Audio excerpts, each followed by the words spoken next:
Mesdames et messieurs, merci de nous suivre en direct sur Chancela Tchala News, des retours sur la chaîne la plus suivie en République démocratique du Congo pour Izali awana mboka na biso mais toyebi ke bino yo bozali libanda mboka bozali kolanda biso mingi à partir ya États-Unis d'Amérique ba bazali kolanda biso na Europe précisément na France, Grande-Bretagne.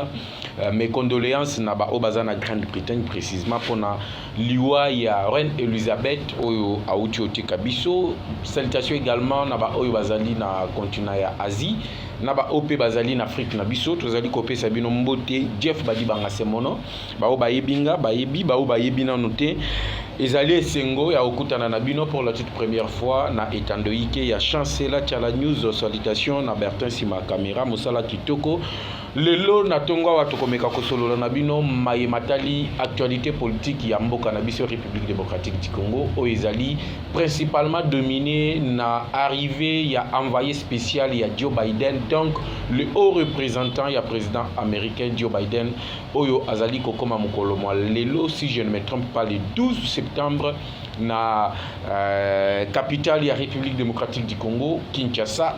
Pour nini Joe Biden azali se insister na kotindaka ba envoyés spéciaux na yo na République na ye plutôt na République démocratique du Congo bokoye ba le pourquoi États-Unis ezali divisé en ce moment-ci awana koyebisna ko beta na bino du solo. Le Sénat américain est subdivisé, le gouvernement américain est divisé, le secrétaire d'État américains sont divisés sur la question qui concerne la République démocratique du Congo, notre cher et beau pays. Pourquoi ils sont subdivisés? Pourquoi les multinationales bazali kotia pression na ba démocrate au bazali na pouvoir lelo poete babimisa musolo bapesa République démocratique du Congo pour ma ponami et salemana 2023 boutaki kotala le représentant oyo muto yazali pembeni ya ambassadeur américain accrédité à République démocratique du Congo oyo akendaki kokutana na monsieur Denis Kadima Oazali président ya CENI, donc président ya commission électorale nationale indépendante ya mboka na biso République démocratique du Congo bakutani na ye apesi musolo ya 13 millions de dollars. Pourquoi Mansoine Ezali Kosalema alors que nous approchons de 2023? Il y a le multinational Oyo bandaki ko profiter na sima il y a ba démocrate et surtout na administration il y a messieurs il y a ba démocrate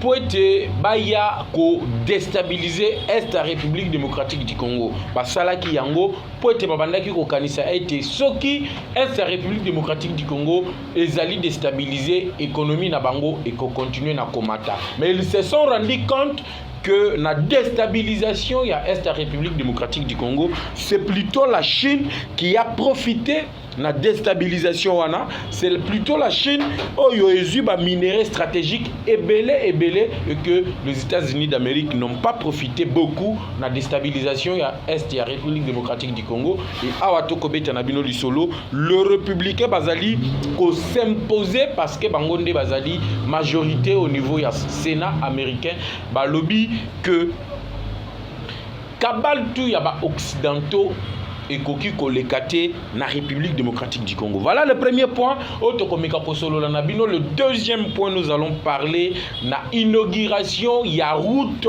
oyo ezali route moko ya importance capitale na baimboka obazali ko vivre na centre ya République démocratique du Congo oyo mokonzi ya mboka Félix Antoine Tshisekedi Tshilombo akendaki ko lancer mukolo ya samedi na Kananga ezali nzela oyo tobengi Kalamba Mbuji Kananga. Pourquoi route wana ezali d'une importance capitale pour na baimboka oyo bazali ko vivre na centre ya République démocratique du Congo? Vous allez comprendre que ezali nzela oyo ezali ko relier l'océan Atlantique na centre ya République démocratique du Congo. Océan Atlantique, ça veut dire les ports de Lobito au ezali na Angola, peu province commerciale, tant on a kobengango province commerciale parce que na Angola la plus grande province commerciale ya République d'Angola ezali Lunda Nord oyo kozala relié na Kasai central. Donc lelo biloko soki nzela wana esili plus de 200 km oyo bako asphalté yango omona ke biloko ekobando longwa Dubai, biloko ekobando longwa Poto, biloko ekobando longwa États-Unis d'Amérique, ezali kokita na port ya Lobito directement ekoti na espace Grand Kassai, donc na centre ya République démocratique du Congo, et vous allez voir que wana tokobanda ko zala na babiloko oyo ekobando matalisusu mingi te parce que nzela ezali praticable, et puis biloko ezali kokota directement ezo uta port ezo kota directement au lieu que ekota kana Congo central ezali kozwa pepopwe kita na espace Grand Kassai, et que là les transports aériens oyo ebandaki kozwa yango nde bandaki kosala ete ba biloko emata. Vous allez voir que le véritable allié ya mokonzi ya mboka bazalaki wana na ye pona kolakisa yete bazali fidèle na Fachi Beton pona ko accompagner ye na maponami ya 2023. Tokobo sana pete makambu oyo ndeko Vital Kamerhe akei mukolo malelo na Goma, mais le maire de la ville ya Goma a interdire meeting populaire oyo ndeko Kamerhe alingaki asala na Goma parce que raison na ye azali kopesa ezali ya état de siège, et que pendant l'état de siège toutes les manifestations publiques sont interdites dans la ville de Goma. Encore une fois, merci beaucoup de nous suivre, bienvenue à vous, aimez la vidéo, likez, partagez, commentez surtout, n'oubliez surtout pas de cliquer sur la clochette d'alarme pour ne pas rater nos prochaines vidéos qui interviendront sur la meilleure chaîne Chancela Tchala News. Pour commencer, chers téléspectateurs, ndenge na uti koyoloba na bino awa, États-Unis d'Amérique ezali subdivisé à ce qui concerne la République démocratique du Congo. Le républicain n'a pas démocrate bazali subdivisé à ce qui concerne la République démocratique du Congo. Mais loko ezali ya malonga oyo nakoki koyebisa bino comme garantie eza que États-Unis d'Amérique eboyi balganisation oyo ba occidentaux babandaki koluka esalema na mboka na biso République démocratique du Congo. Tango na koloba balkanisation yo ba occidentaux babandaki koluka na Congo, na koloba na bamboka neti ba France, na koloba na bamboka neti ba Grande-Bretagne, na koloba na bamboka neti ba Allemagne, na koloba na bamboka neti ba Belgique. Bamboka wana ya ba occidentaux pona bango balukaka que République démocratique du Congo ezala balkanisé.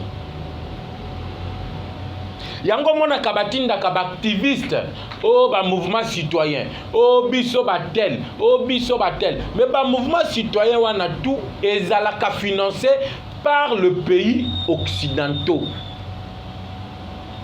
Et ces pays occidentaux na uti otangela bino awa batindaka ba sondage basalaka ba sondage na bango au travers ya ba société civile, basalaka ba sondage na bango au travers de leaders locaux oyo bango moko balukaka basala au travers ya ba activistes de droits de l'homme o ba activistes oyo biso ba mouvement citoyen ba petit leader o bango basalaka wana bango nde bapesaka bango ba message bakende ko sonde na population congolaise bayeba soki ezali ya solo tote peuple congolais azali na bosenga ya balkanisation ya mboka na biso. Mais malgré ba sondage na bango basala bazali kozwa réponse ferme que ba congolais tout bazali na bomoko ya ko vivre dans un pays uni et non divisé, comme bango bazali na posa que Congo ezala divisé pour être baya lisusu ko exploiter ba minerai oyo ezali na mboka na biso. Yango moni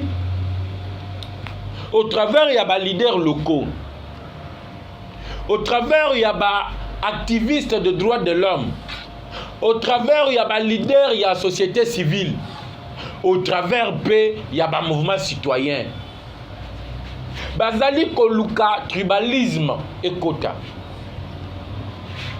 comme preuve pona bango esengeli bazala na ba preuve oyo ezali kolakisa que c'est vrai, il faut Congo ezala balkanisé. Yango mona ka chaque fois oyoka kaka que non bato sud bazobo ya cohabitation na bato centre ke bato ouest bakipaka makambo ezali kolekana bato ya est te. Et tant qu'on a kobeta lisolo ya bato sud, ça veut dire quoi?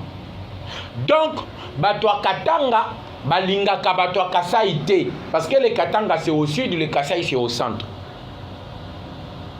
Bato ouest, quand je parle de l'ouest, je vois Kinshasa, Bandundu et Congo central. Bango bakipaka insécurité ezalaka na est te. Quand je parle de l'est, je vois l'Ituri, je vois le sud Kivu, je vois le nord Kivu, je vois les Bazouélé, les autres provinces là.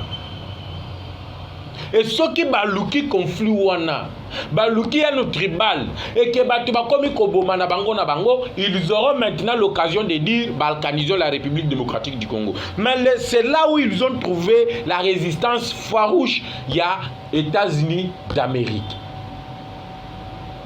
Maintenant les États-Unis d'Amérique,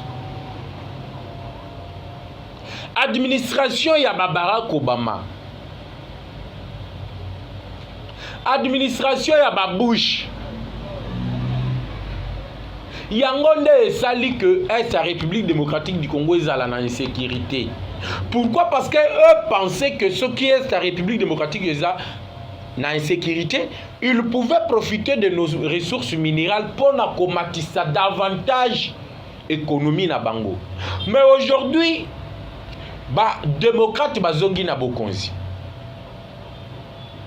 Ils se sont rendus compte que calcul bango basalaki ezali kokende mabe.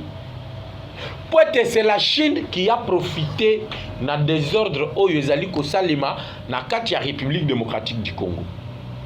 Alors, ndenge ba démocrate ba komona que Félix Tshisekedi azali nationaliste. Une partie des démocrates bazali koluka de tout le moyen va contrôler ma ponami oyo tokosala awa na 2023 pour être de part ya Félix Tshisekedi ezala assuré. Ba musoso balobi te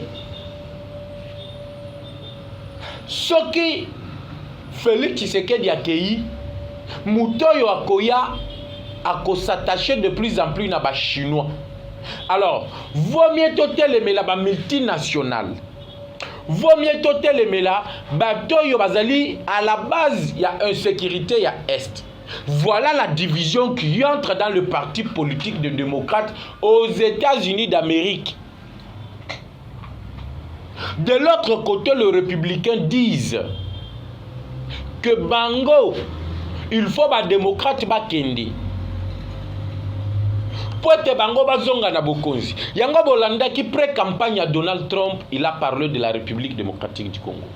La guerre est totalement déclarée entre les républicains et les démocrates. Même au sein des démocrates, bango nanu bazali koyo kanate parce que makambo ezali ya koyinda. Félix Tshisekedi est au centre de la division na parti ya ba démocrate parce que Félix Tshisekedi azali nationaliste, azali kolobayete masolo ya mboka Congo bakoki kobeta yango te soki mboka ngo ou soit représentant ya Congo azali wana te. Yango bolandaki na Rotterdam na Pays-Bas, Tshisekedi a été clair. Qu'aujourd'hui le Congo est devenu le numéro 1 de la protection environnementale, il y a monde de Mobimba. Mais lorsque nous sommes un pays solution, nous sommes la première puissance, on doit gagner en tant que la première puissance, non en termes de millions, mais en termes de milliards. Parce que le bassin du Congo, c'est aussi notre ressource. Et ça les richesses na biso yotokoki ko exploiter pour faire développer le Congo. Alors, ba démocrate ba moni que avec Tshisekedi, ba intérêt na bango ezali assuré te. Ba intérêt ya ba multinationales ezali assuré te. Parce que la plupart de multinationales, oyo bazali à la base, il y a instrumentalisation, il y a Rwanda. Pour base insécuriser la République démocratique du Congo, ba multinationales wana ebele bazali ba démocrate. Voilà pourquoi le loba komi ko jouer lobbying. Bozali komona o batindi ambassadeur américain aye ko pesa 13 millions poto kende maponami. Lelo oyo na kobeta na bino lisolo, le haut représentant ya Joe Biden azokita lisusu na Congo mukolo mwa lelo. Mais pourquoi tous ces gens-là, le haut représentant, oh ya Biden, oh l'ambassadeur, oh yo envoyé des grands lacs kaka ya américain ba komi koya awa? Parce qu'ils ont compris que le nationaliste que Félix Tshisekedi, il est décidé ya kopesa na Congo oyo ebongi na Congo. Yango il faut to bonde la mingi pona Félix Tshisekedi. Parce que le colo Tshisekedi a vu à ba nationaliste ya ko défendre ce Congo. Bango bamoni ete na lolenga Félix azali kokendele.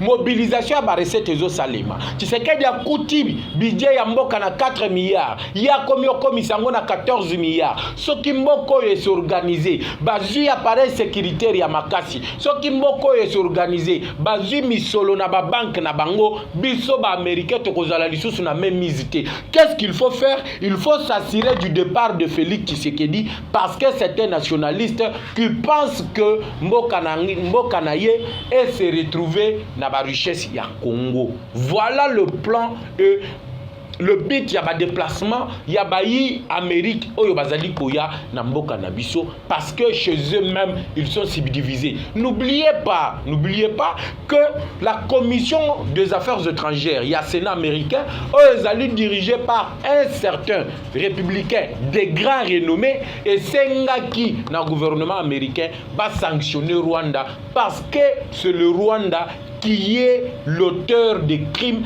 qui se fait à l'est de la République démocratique du Congo. Et une bataille qui est gagnée par Félix Tshisekedi, qui a su comment mettre les États-Unis devant leurs propres responsabilités. Vous vous appelez le partenaire privilégié de la République démocratique du Congo. Mais en matière de sécurité, en matière militaire, en matière il y a combattre la territoire nabiso, tozali comme on a partenariat wanate. Qu'est-ce qu'il faut faire? Il faut tourner le dos aux ISA, ou soit il faut donner aussi la chance aux autres pays de venir nous aider diplomatiquement et sur le plan militaire. Et parmi les pays dont Félix Tshisekedi veut donner la chance de faire un autre partenariat, figure la Russie. Et c'est ainsi que les Américains vont moniter. Ce qui est ici et comme à Congo, nous sommes en perte. Bisoto kozala en debandade. Yango moni Joe Biden, Anthony Blackem, Batindia ou pas Joe Biden. Et Simbité parce qu'il a trouvé que la position de Tshisekedi était un véritable nationaliste. Il ne voulait pas céder. Il y a 50, Congo est 50. Yango zotinda lisusu chargé et au représentant naye aya kosolola lisusu na mwana mboka Félix Antoine Tshisekedi Tshilombo. De l'autre côté bazali ko sala pression na Denis Kadima na o etali maponami poete bazala na même mise sur le résultat. Pour na bango soki Félix a flanché, il faut alongwa na 2023. Mais non, vous vous trompez. Félix Tshisekedi n'a pas un mandat. Félix Tshisekedi a une mission en République démocratique du Congo. Et la mission de Félix Tshisekedi est d'aller à Kozongi Samboka Congo Bisika oyo tozala kinango na 1960. Et d'aller à Kozongi sa makambo ya Congo na Bisika na yango. Richesse ya Congo et profiter na bayi mboka.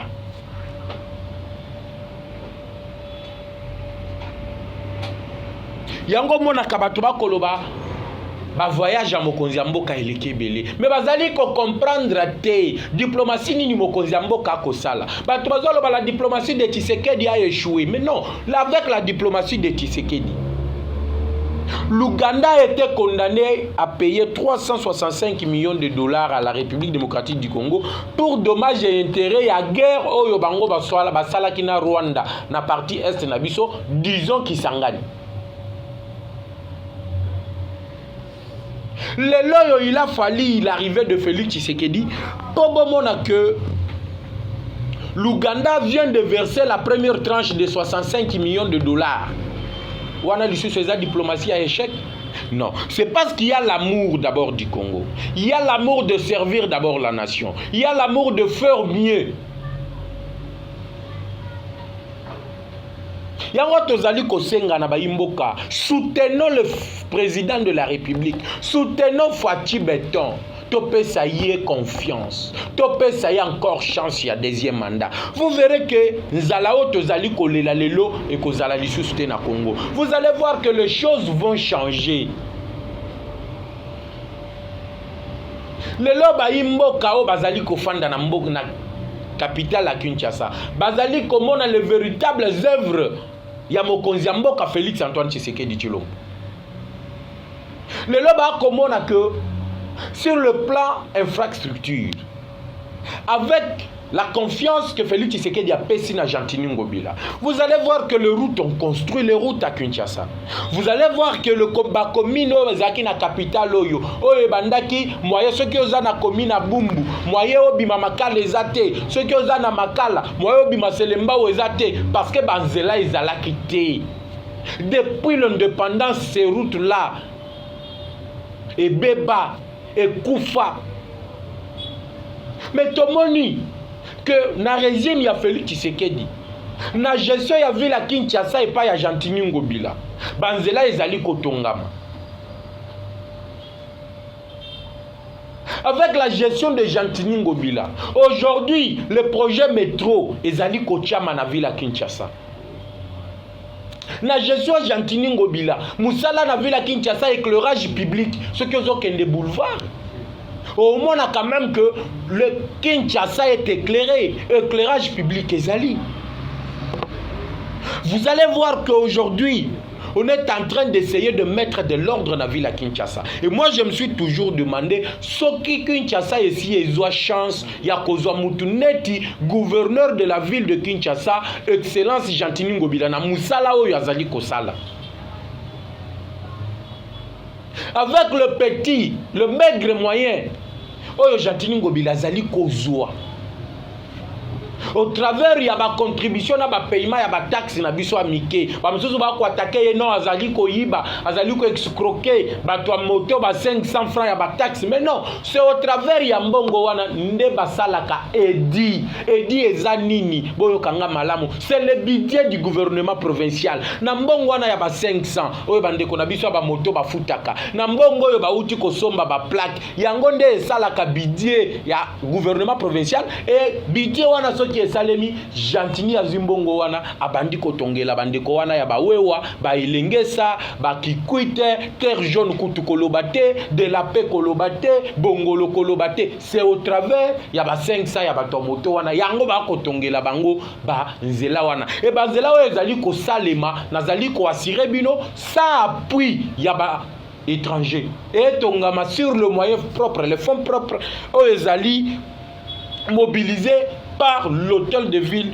de Kinshasa sous l'impulsion de Gentini Ngobila. Regardez maintenant, Mokonzi Mboka qui a lancé, j'entame directement voyage à Mokonzi Mboka na Kasai central.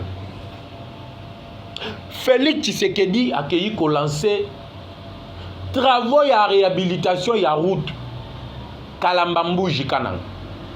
Cette route est d'une capitale, d'une importance capitale. Pourquoi? Parce que la route va permettre à l'espace Grand Kassai, au centre de la République démocratique du Congo, de s'ouvrir aux autres provinces de la République démocratique du Congo. Nzela wana soki ba fongoli yango et salemi denge mokonzi mboka lancé ba travaux wana, vous allez voir que biloko yo po ekende Bandundu, po ekende Sankuru, pour kende Mbujimai, pour kende Chikapa, il fallait qu'il quitte na Congo central, ba foute lango billet avion et mati avion et que Mbujimai et que kananga et que Bandundu. Yango ende bandaki ko sala ke biloko ezala cher. Et à partir ya port wa Lobito, biloko ko uta nango Dubaï et kiti na port wa Lobito ezali na océan Atlantique au niveau ya Angola directement à travers ya province commerciale ya Lunda Nord et Koti directement Kananga, Chikapa, Mbujimai, Sankuru na minute muke. Na minute muke. Le lot comme on a que Kananga est éclairé. Bakomino batie courant, éclairage public dans Kananga. Botala image avec l'arrivée du président de la République. Vous avez vu que les anciens Koulouna, oyo babandaki o papa biso machette, leloyo bakomi babâtisseur grâce à Fachi Béton. Aujourd'hui, bazotonga ba école pour des gratuité de l'enseignement et ça la nini et ça les gens ne comprennent pas le bienfait au Félix Tshisekedi Akosala. Batima koloba le bilan de Tshisekedi est largement négatif parce qu'il s'appesantit sur le manger. Bandeko, il faut moyer que arrivé au pouvoir, Tshisekedi ne devrait pas utiliser les bâtons magiques pour être biloko ekita, pour être nyonso bonga. Non, c'est par un travail acharné, c'est par un travail rude. O azali kosala. Lelo tokomi komona ba résultat ezali koya malembe. Pourquoi ezoya malembe? Parce que tokuta kimboko yo na libulu. Tokuti mboko yo na libulu. Le leur c'est connu de tous que Moussala mona mboka Félix Tshisekedi Akosala ezali kotalima. Aujourd'hui des tonnes et de tonnes de maïs ezo uta service national. Service national o ezawa na Congo central des tonnes et de tonnes de maïs. Service national o ezali na Kanyamaka c'est des tonnes et de tonnes de maïs. Bauti ko fongola mususu service national na Lomami côté ya Kabinda. Banzela ezotongama, éclairage public ezosalema, ba école moderne ezotongama, ezotongama et pas ya ba ancien Kuluna oyo to bandaki kokima bakomi kotongela biso ba école bazotonga ba hôpitaux modernes. Sur le plan politique, lorsque Mokonzi Mboka Keyi Kananga, nous avons vu batoyo bazali honnête, le gens sire oyo baye ko kumisa Mokonzi Mboka, oyo baye ko témoigner fidélité na bango epa ya Fachi Béton, batoyo bazali ko sala dio de gagnant l'AFDCA. Tomoni drapeau IDPS ezo pepa, drapeau ya AFDC ezo pepa. Les deux partis oyo bazali ko sunga Mokonzi Mboka a travaillé makasi. Et c'est là na plaise na bao mususu bazali ko luka kaka balongola bande ko AFDC bango ba yawana. Mais tomoni Mokonzi Mboka na Kananga, aucun drapeau ya INC totikala komona yango te. Aucun drapeau ya INC totikala komona yango te. Et ndeko kamere akei Goma lelo, il savait que na Goma ba manifestation publique, ba meeting c'est interdit parce que Goma kuna état de siège ezali. Mais accueilli quand même pour à ça la meeting. Mais qu'est-ce que tu vas dire à la population? Qu'est-ce que tu vas dire à la population? Poti le loyo. Mutu alobi que candidat na ye na 2023. Plus de 20 millions. Ya ba membre AFDC bo voter Tshisekedi c'est ba Tilukweba. Na este kuna caméra sali ba sortie médiatique à lobby atikala koloba te ka ko soutenir candidature ya Félix Tshisekedi pona ye alandaki Mokonzi Mboka na Belgique, alandi lisusu na Pays-Bas, bit na ya zoyebisaka Mokonzi Mboka changa premier ministre. Donc balongola sama lukonde baya ko cha caméra tokozonga lisusu na sima makasi parce que ko luka biso ba remaniement ba makambo ebele et que 2023 pe ezali na porte na biso. Nous avons des alliés au Tokokuko Sala Bango confiance. Nous avons le gens en qui nous pouvons faire confiance. Et Batouana, Bazali, ba modeste, ba Tilukwebo. Au moment que, ba mandataire, ba Ucho Bima Awa. Tout le monde dit, ba toi, INC, ba lobby, te, bisot, ozali représenté, te. Tokokende koyamba Mokonzi Mboka na Kananga te. Parce que Bango Bazali représenté malamu te. Mandataire. Mais on n'a pas vu la réaction d'AFDC.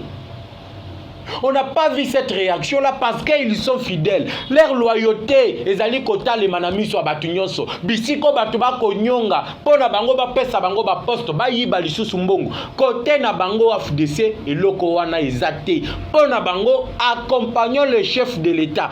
Na ba choix na ye azali ko sala ya ko luka batoyo ba ko redresser ba entreprise étatique a dimi choix o Mokonzi Mboka sali alobi soutenant batoyo Mokonzi Mboka nommé peut être relever l'entreprise étatique Nabiso. Mais Bamusoso Bango Bazali Konyonga Balobité, nous sommes trahis parce que tu as eu ma poste de tels gens. Ou soit nous devons faire confiance dans Modeste Bati. Parce que l'Est même, ce qui est na Est, on a okuta que la force politique ya makasi kuna c'est Bati Lukwebo. Bande kwa INC bazaka kana Walungu na Bukavu. Ce qui est na Nord Kivu bazaka kana Goma, mais dans le territoire, dans le secteur, dans le groupement, dans le village, vous allez trouver kaka bureau ya AFDC. Et preuve, bomona kiyemoko honorable président Sénat Tangwa Kitaki.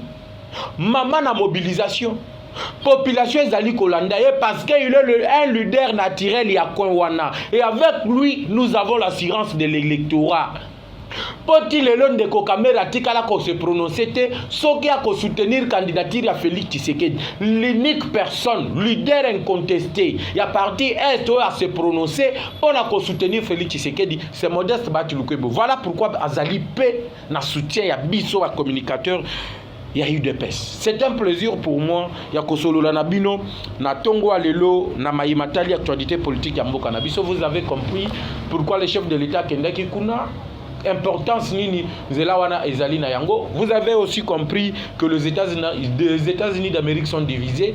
Le républicain, le démocrate sont subdivisés na Maïmatali, République démocratique du Congo. Quant à moi, je vous retrouve demain sur la même chaîne avec le même plaisir. Notre contact c'est le plus 243 81 717 11 97 plus 243 81 717 11 97.